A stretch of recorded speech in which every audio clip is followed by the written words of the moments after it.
This is Theater Talk. I'm Susan Haskins.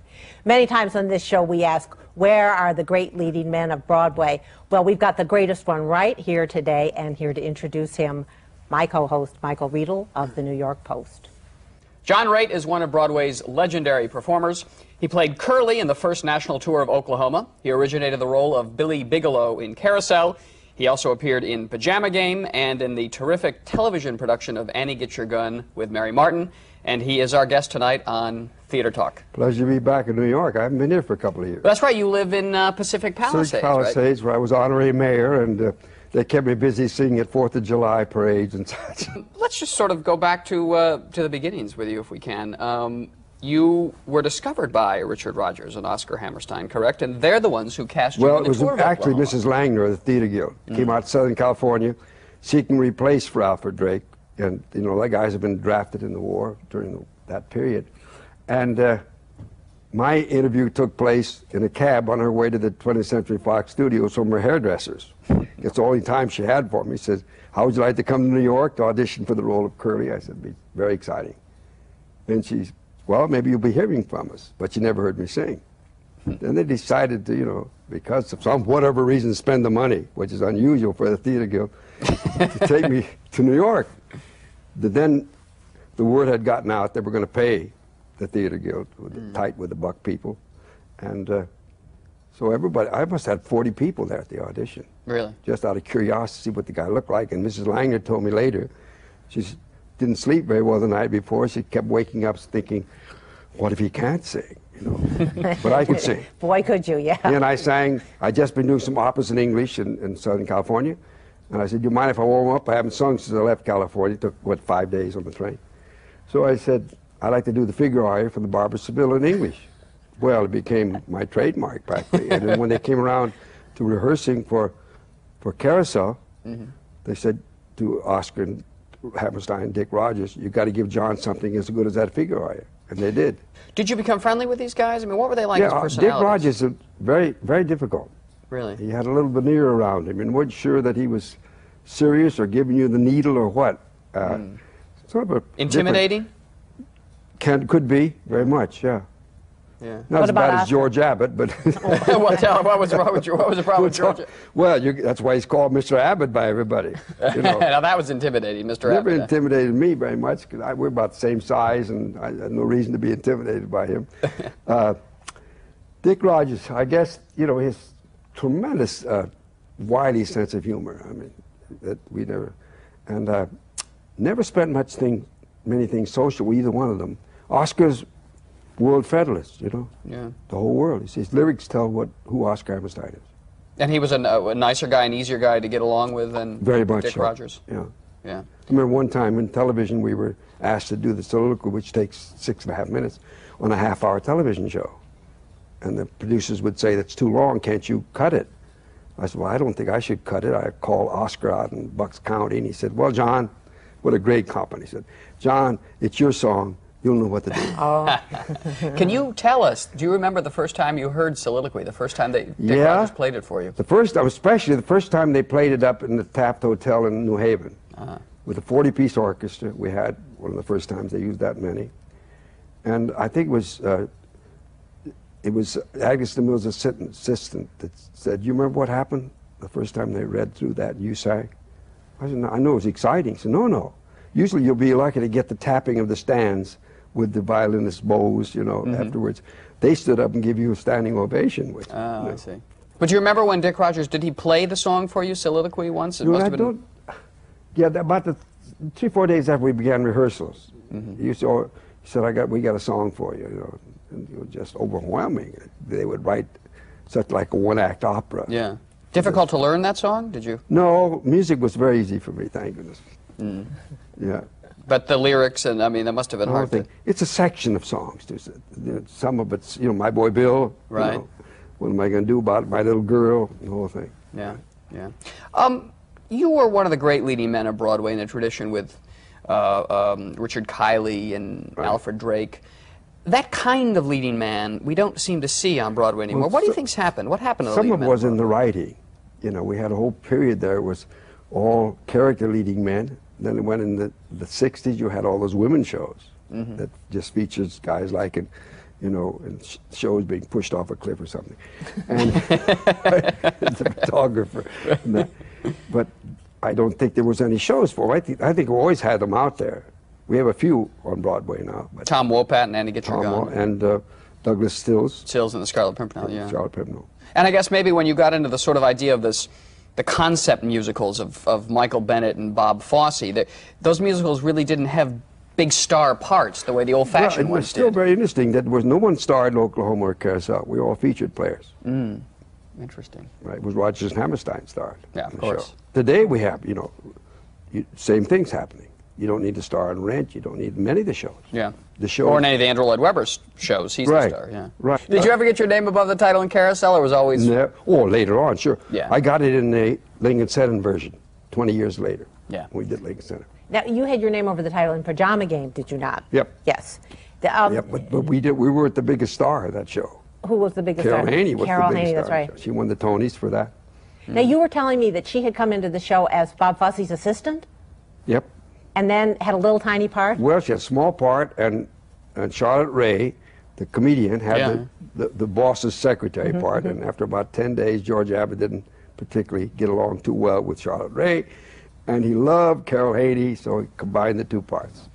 At what point did they bring in the steam heat number? It was all about the same. I think it was the pretty same? much. They didn't write anything particularly for it. Did you look at Bob Fosse, who, this was his first choreography job, did you look at him and think he had something special? Yeah, just like I did with Michael Bennett.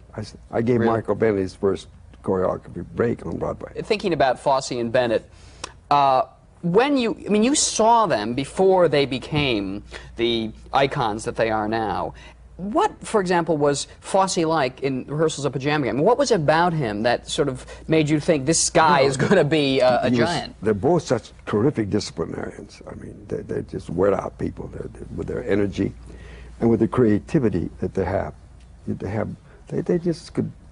The background of perhaps of Jack Cole, maybe in both of them, probably created the inspiration. You've sang some of the greatest songs ever written for the musical theater. When you go to musicals today, you hear the Andrew Lloyd Webber shows, Frank Wildhorn shows, shows like Rent. What do you think about the music of Broadway now? I think what Frank's trying to do, he's trying to get the younger people into the theater, which I think is great. But why did he pick classical plays like Jekyll and Hyde and things to do it with? You don't think the music meshes with the topic, you're doing the a scene, all of a sudden, hold on, I'm going to sing a song. Right. Stylistically wrong. Well, have we lost? That was the change of, especially Carousel. That was where really the wedding of music, lyric, and dialogue really took form. Do you think we've lost that in the musicals we see today? I think that some of them have gone to the singing of dialogue, which I like in Les Mis. Right. I take umbrage with that. Why? I just think that we as performers, especially in the musical theater, not the opera people, we in the musical theater, should sing like you talk, so that you're able to do either talk or... For instance, in the soliloquy, originally was all, what the hell, what if he is a girl? And William, the director, said, Johnny, don't sing that, say that. So now I knew enough about Dick Rodgers, you didn't ask him, you tell him or show him. Oh, you show him, yeah. Yeah. So he had to, you're a queer one, Julie Jordan. He wrote, ain't you sorry that you didn't? And I said, what's that ta-ta-ta-ta doing? It's better to speak that line. You're a queer one. If I say to her, ain't you sorry you didn't run away? Hey, you can still go. If you wanna, see? Yes. I can mix them any way you want to. But to say, look, I'm going to go out the door and you're coming with me. Here's a coffee. What is that? Yeah, what is that stuff? It works. I'm not saying I said to Nicholas Heitler when I saw the show. Carousel, who directed. I'm sure you feel this is a great classical American theatrical work. And with all such properties, you have many options. And it really doesn't matter which options you choose. The end result is the same. Yeah. So I'm saying very nicely to him, I don't like some of your options, but they work. Right. That's the great thing about Broadway musicals. Yeah. Is it difficult for you to sit through a revival of Carousel? I mean, having been there in the original... Every line, I could probably do the whole show, you know, without, because I'm so dedicated to it, you know. Yeah. I said at the time, strangely enough, that's 1945. I'll probably never get another show like this in my lifetime. I didn't. Well, but to get one show like that in your lifetime. Can we ask you, of all the great songs you've sung, which is your favorite? Well, I guess if I would pick one, it'd be the soliloquy to do. Yeah. It's my big signature song. Yeah, yeah. If I Loved You, Hey There are both, I don't know. Do you still sing every day? Do you, in the shower or in the morning? That's a strange thing. I have the most natural voice for the Broadway musicals. It's a high lyric baritone. Mm-hmm. And that's what they wrote for it. Dick Rodgers writes for it, Frank Lesser, all of them. And you sing where you talk. So if I can talk to you, I can sing. Really? Anytime. It just comes out with anytime. If I can phonate, I can sing. So what's the big difficulty? Yeah. Difficulty is that the good Lord's got to give you a gift first. That's right. Listen, John Raitt, you've been a terrific guest. We wish you the best of luck. And when you come back to New York, give us a call and chat with us again. Oh, sure. You betcha. We'll see. Keep going, because this is my whole life, you know. Absolutely. Good to see you. Thank you.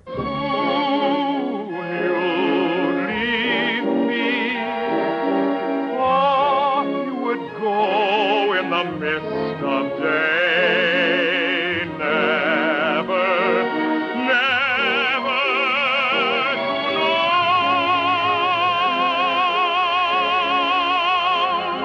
how I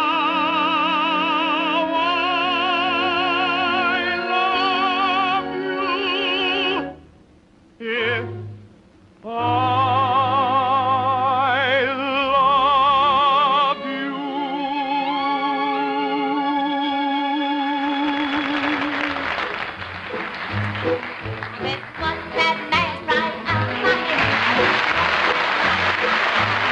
if For those of you who missed it, April 7th was South Pacific 50th Anniversary Day in New York City. We are going to talk about South Pacific, its history, and the original production tonight on Theater Talk. And we are joined tonight by Don Fellows, who was an original cast member of the Broadway production in 1949, and Ted Chapin, our old friend, who is the president of the Rodgers and Hammerstein organization. Gentlemen, welcome. Now, Don, 50 years ago, can you take us back and just tell us what the opening night of the original production of South Pacific on Broadway was like? Well, it was, in the first place, it was very interesting because, in all honesty, we didn't know what we had. Really? And we knew that we were bound to be successful because up in Boston, for instance, people started to ask. I remember in a store next door to the theater, he said, if you can get me a pair of tickets, I'll give you $100. And I thought, is this guy crazy? Did you take him up on his offer? No, because I was very suspicious. Mm. And so anyway, so we came into town, and I remember opening night, the curtain went up and down, and up and down, and up and down, and up and down. And Tommy Gleason was standing next to me. And a fellow cast member. Yeah, and we looked at each other, and we said, they're crazy. They're crazy. We had absolutely no idea of the impact. But surely you must have known. The songs are standard. So many from that show. Yeah, you must have known back then when you've heard. What was it like to hear Some Enchanted Evening for the first time? Thrilling is all I can say. Yeah. Plus the fact that because it came out of the rehearsal milieu, if I can be a little fancy, Lombardi. and as I said last night, the astonishing thing was to all of us that Pinza could not read music. He couldn't read London Bridge is Falling Down. Oh my goodness. He was very nervous in Boston one afternoon, and we couldn't figure out why. And the man had come up to see the show that taught him Boris Godunov and Don Giovanni and everything else. Yeah, because pink, pink, pink, pink, pink, pink, pink, pink really? On the piano. And so they started to have a run through of the music. And Trudy Rittman, who is the accompanist, said, all right, Mr. Pinza, I'll give you a G chord. And he said, no, stop. Give me the note. And so she played the thing and then went ping, ping, ping, and then this glorious voice. Because this was A.C. Pinza, who was a star of the Metropolitan Opera for years, and this was his first musical. And he was, and it was, we used to stand in the wings and marvel when he sang Some Enchanted Evening, because I swear we could feel it in our feet. You could, you could feel a vibration. Wow. He was We used to think he had batteries, because that was long before the days when you're mic'd like this. As Roz said, we had voices then, and you learned to project. Very good point. Right. Ted, I want to ask you, what was going on in Rodgers and Hammerstein's, their lives and their career at this point that they came together to write South Pacific? Well, it was their fourth show. Oklahoma and Carousel obviously had been wildly successful. So they were really at the top of their game. Well, no, they weren't. I mean, I think it's important that Oklahoma hit the town took the town by storm. They followed it up with Carousel, which everybody felt was artistically extraordinary, perhaps superior to Oklahoma, but certainly of an artistic nature, perhaps approaching American opera. Then they did their original musical, Allegro, which absolutely crash-landed. Although at this Symphony Space event, one of the original cast members of South Pacific took umbrage at my reference to the fact that it was a great failure. He said, "It's a great show." I said, "It is a great show, but it was a failure." And it was, I think, it must have been a kind of an embarrassing failure because it was very worthy with a lot of very, very good ideas in it, but it simply didn't work as a show. And they, I think, much in the way that when Steve Sondheim and Hal Prince wrote A Little Night Music, they needed a hit. Right. They needed a hit. Because if they hadn't done a hit, then it would have been, 2 shows, one, and then who knows. Right. And, they took on, with Josh Logan, a formidable collaborator. And I think one of the extraordinary things about South Pacific is that, everybody was slightly intimidated by everybody else, but at the same time inspired by everybody else, and that's why the show is as extraordinary. I mean, I can understand why, from the cast standpoint, it was another show, but boy, what was going on behind the scenes. Did they all get along? Did Rodgers and Hammerstein work well with Josh Logan, or was there, tension with among these titans? Did you ever see any of that in the rehearsal? A little. You did say, Right, you did say it's, No, Richard Rodgers was clearly the boss. Oh, really? And I had worked for Josh. My first job was in Mr. Roberts as an extra, where Josh was king. And we noticed a little bit during rehearsals, because Rodgers was there a lot,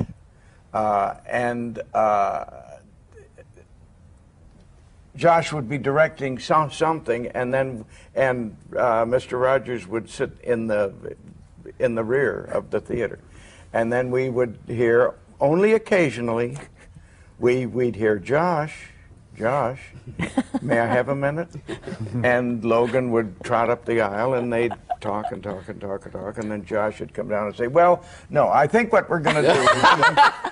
But it didn't happen often. But it was clearly that that Rodgers knew what he wanted. And where was Oscar Hammerstein in this mix? He didn't come. There was an old story that he didn't even have a desk in the office, because if he had a desk, he'd have to come to the office. Is that true? I think it is.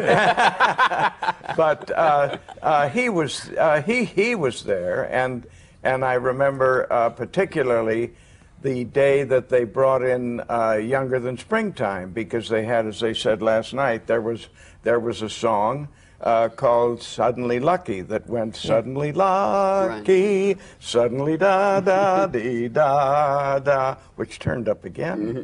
Right. You don't waste anything. And they came in, and Mr. Hammerstein croaked, and Rodgers played. As in singing. Yes, he didn't. Yes. Younger Than Springtime, and we fell apart. Well, and Josh told a wonderful story later, because he did live longer, so he could tell of how the first song that they wrote for Lieutenant Cable was a song called My Friend, and it was very sweet. And Logan said that he heard it and he thought, this is the worst song I've ever heard in my life. And he thought, well, I was brought up to be a good, Southern boy, but I have to say what I think. And he said, I said to Rodgers and Hammerstein, that's the worst song I've ever heard in my life. And they got very huffy and stormed out. And he said, gee, they are Rodgers and Hammerstein, and maybe I shouldn't have said it that way. And then he thought, you know what, to hell with them. Let them go write another goddamn song. One of the big Lieutenant Cable songs was You've Got to Be Carefully Taught, which was, at the time, wasn't quite controversial confrontation of racism. Yeah, and it was interesting because last night at this thing at Symphony Space, the cast was asked, what was it like being on stage while this controversial song was being sung in part of the show? And their answer was, it's just another song in the show. Yes, we didn't. We weren't that conscious of any big deal. Yeah, yeah, that's for historians, I think, to read a lot into But that. also, I mean, I do think part of the genius of South Pacific is the character who sings that song is Lieutenant Cable, who is the northern liberal character who cannot get over his own prejudice. Right, it's the southerner from Little Rock who does. Right. So, you know, Well, he's... that's a fairly sophisticated reading, though, of occurrence in American history. Yeah, but at the time. that's why it's 50 years old and we're still talking about it. And our friend Ethan Morden wrote in his Rodgers and Hammerstein book that Lieutenant Cable therefore had to die because he could not transcend his racism, thematically speaking. In fine dramatic construction, Yes, absolutely. Yes.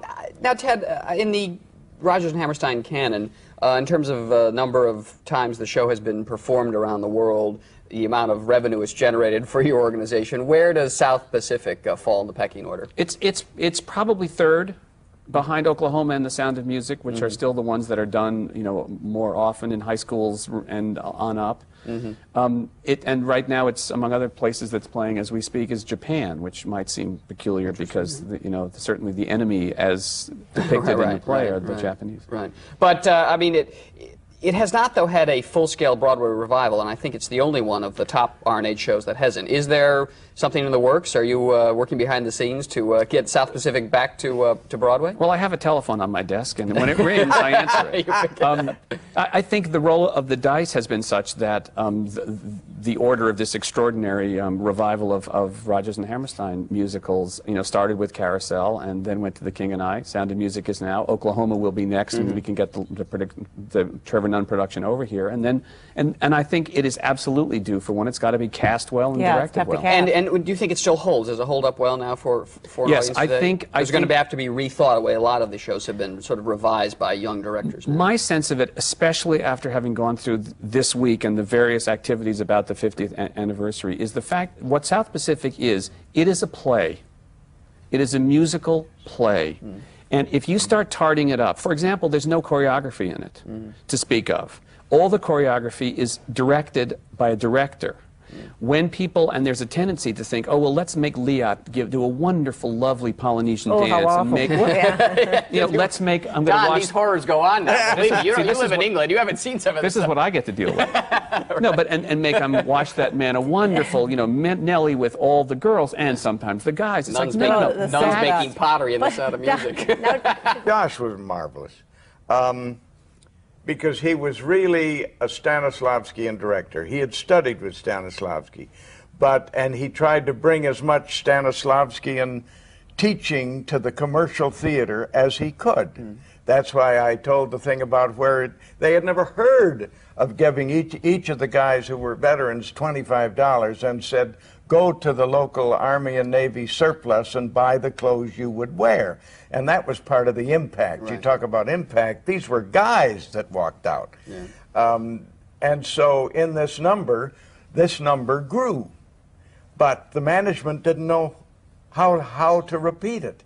So whenever there was a road company, we would be hired for the day and assign the person going to the road company, and we would rehearse him to show him what he did. I see. Because nobody knew. It was never, well, you couldn't write it down. South Pacific, 50 years. We are looking forward to a Broadway revival soon, I hope, Ted. We hope. And now since there's an exhibit at the Museum of the City of New York. Yes, tell us quickly all the things that are going on with South Pacific. Well, there's an ongoing exhibit at the Museum of the City of New York, which has wonderful tidbits and display of stuff from South Pacific, and it's running for a year, I think, so it's very much worth a visit. Okay. Don Fellows, an original cast member. You now live in England. Right. Thanks for coming in today. We appreciate it. Thank you. And Ted Chapin, president of the Rodgers and Hammerstein organization. Thanks. Thank you, as always. Thank you. And now, how great to be able to end with Ezio Pinza and Mary Martin, Some Enchanted Evening. We'll see you next time on Theater Talk. Good night. Who can explain? Who can tell you why? Fools give you reasons, wise men never try.